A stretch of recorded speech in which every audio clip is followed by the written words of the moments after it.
Hello and welcome to my channel GreenLion Goddess Tarot. This is your weekend reading for April the 30th and May the 1st. So lots happening over this period of time. And some of you might be really tired, exhausted with the energies that are around at the moment, but there is actually some nice energies coming in, but some intensity that we're dealing with as well, because we are dealing with, this is the new moon in Taurus happening over this weekend. It's a beautiful new moon. It's also a partial solar eclipse. So, and it's connected to the nodes of fate. So there's a lot of activated energy coming in, a lot of new potentials being activated. You may not necessarily see it or feel it right now. Sometimes it activates. It's like a seed activating, and then you feel the consequences later, but it's there in the ether. And a lot of things are happening. We mentioned that Pluto has gone into retrograde. So Pluto is going backwards, going back over some ground. And really with the energy of teaming up a bit with Mercury I feel like Mercury's gone into Gemini. So Mercury straight up is like, let's get down to business. Like, I've got things to do. I've got messages to communicate. It's like, boom, off I go, off and racing. And it's so wanting to move forward. And then it starts going into retrograde as well in a week or so. And then it's a sense of it's going back and journeying back and having a conversation with Pluto, which is going to be interesting. So you're going to get some very interesting messages from the underworld. We got the same cards that we got yesterday, actually, which was the Death card and the Star card. So the Death card is the card of Pluto, and the Star card is being very strongly guided by this big transition and change. I'm actually going to put them up the top because it feels like that's the overall energy. And I do feel it has that deep, Pluto takes you into the underworld, but it is also the planet of deep transformation as well. But it's cold. It could feel like there's distance from things. It can feel challenging sometimes. It's the planet of something's black, something's white. There's no grey. It's like it shows you what needs to be eliminated from your life and how that can bring in transformation. So it can be challenging, but it can also be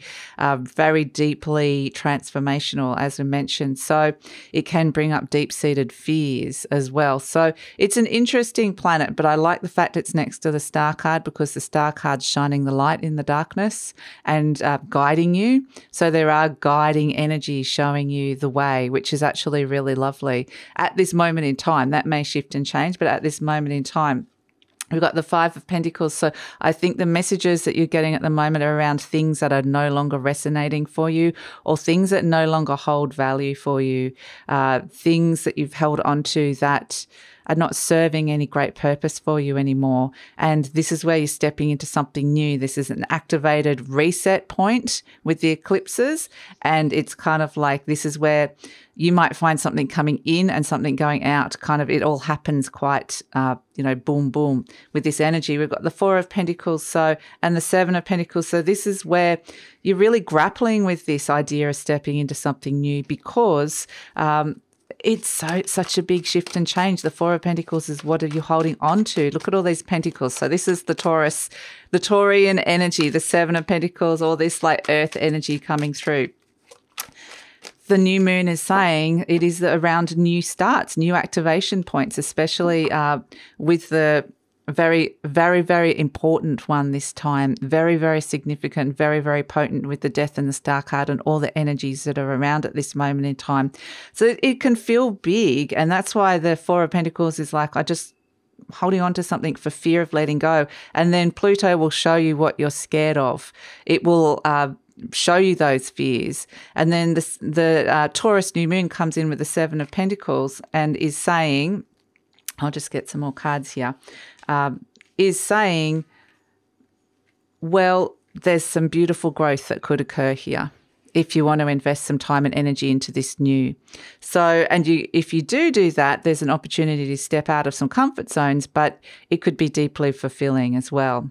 So this is where you need to kind of yesterday it was all about having a mental break to get clear in your head. Mercury is coming in Gemini, and like I said, it's down to business. So that's what we've got the King of Swords there going, decisions, making plans, strategies. The King of Swords is like the king of air. It's like you are activating and taking action on thoughts that you have at this moment in time. So that's why the universe yesterday was saying, go deep, find out, get your mind clear, connect into the internal wisdom, connect into the story you want to tell of your life and where you want this to go, the narrative, and then you can connect in with all of this beautiful energy that's coming through here. So there's a lot for you to kind of sort through and deal with and decide upon and all of this sort of stuff here, but it feels very supported by the universe. But there is this kind of heavier, more intense energy around it.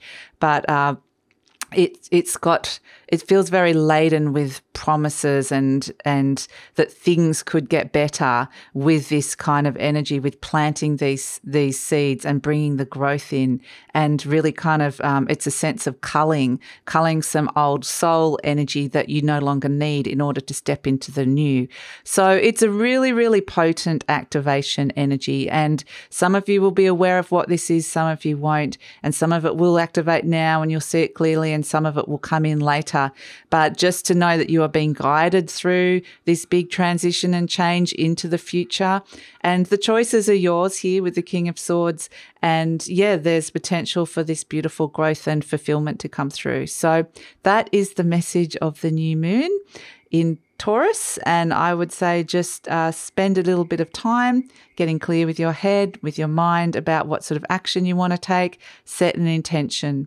Very, very clear intention with this, and then leave it up to the universe, because there's a little bit of magic around with this kind of eclipse energy as well, and it can come in unpredictable timing. So just it's like making a wish and seeing but it is an intended wish, like it has this intention behind it, this energy behind it. So yes, that's it. And I would say with this lovely energy of feeling quite like there's a lot of earth energy, it would be really nice to kind of be somewhere close to the ground, or to somewhere where you feel grounded, like close to nature, that can help you kind of deal with some of these bigger energies. Even bodies of water as well could be great. So that's the energy coming in for the new moon in Taurus. It feels like a big one, but it feels kind of empowering as well. Like the universe yesterday, we had the Emperor, which was saying you have the opportunity to take charge of this. Even though there's unpredictable elements of fate coming in, you still have the ability to, the way you can respond to this and to set your intentions. So that's it. I look forward to seeing you on Monday. Enjoy the weekend.